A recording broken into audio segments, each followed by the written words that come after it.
Hi guys! Welcome back to my channel. So ito na nga, layag na talaga ang Liz Gale. Parang nagdesisyon na ata si kuya na huwag nang bigyan ng moment itong si Marco at si Eliza. Kasi ito na nga, screen time na naman ni na Miguel at Eliza mamaya. At pinag-usapan na klarong-klaro na kasi sabi ni Miguel kay Eliza, "You wanted me to fight for you." At sinagot naman siya ni Eliza na, "Oo, syempre naman, katok ka ng malakas kasi minsan hindi mo pinapakita, ngayon pinapakita mo." So, ibig sabihin yan ay talagang si Miguel talaga ang gusto ni Eliza, hindi si Marco, di ba guys? So si Miguel na ba ay nagiging palaban na, nagiging vocal na, di ba? Nung tinanong siya kung ano yung mga moment niya at sinabi niya na alam na yung isa ay alam na yun ni Eliza.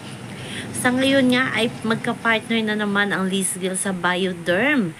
Ayan, yung naka-green silang dalawa ay sa Bioderm na yan kasi isa sa mga sponsor ngayon ng PBB 2.0 ang Bioderm. At lahat ata ng housemate talagang china-challenge talaga si Miguel na wag kang umurong, wag kang sumuko.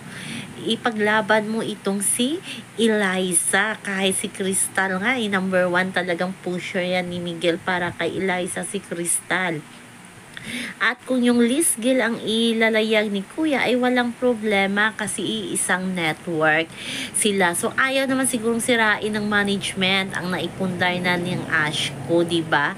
Kasi marami na ding fans club itong Ashko Outside World, yung kapuso, diba? Sina Ashley at si Marco Masa. Kaya wag na muna nilang itong sirain.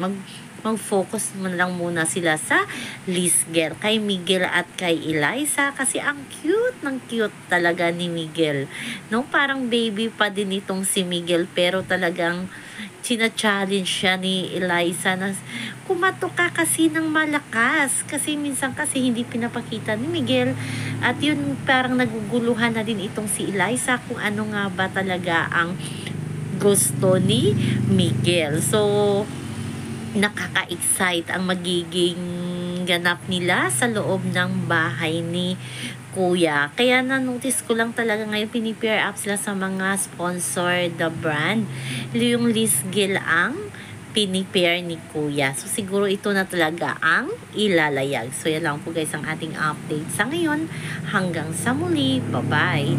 Always remember, wag po tayong mapaka-stress. Please like, share, and subscribe my channel para ma-update kayo sa mga bagong upload. Bye-bye! Ayan guys, ang cute lang. Liz Gale at saka Ashko na ang